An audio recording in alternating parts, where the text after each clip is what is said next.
Sementara selain menetapkan Cristiano Tarigan sebagai tersangka tunggal dalam kasus kecelakaan lalu lintas yang menewaskan mahasiswa Fakultas Hukum UGM Argo Eriko Afandi, polisi juga menetapkan seorang tersangka baru dalam kasus perintangan penyidikan karena berupaya mengaburkan barang bukti.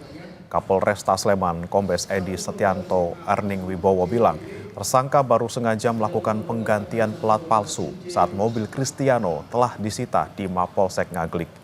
Nomor plat mobil Cristiano yang mendadak berubah itu kemudian viral di media sosial. Meski telah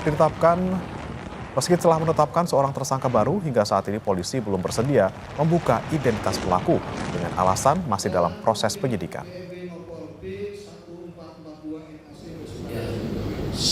Pada saat kendaraan sudah diamankan, tanpa diketahui oleh petugas, ada yang mengganti plat nomor tersebut menggunakan plat nomor B1442 NAC.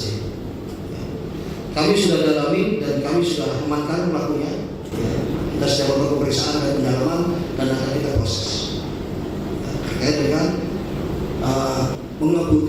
berupaya mengaburkan barang.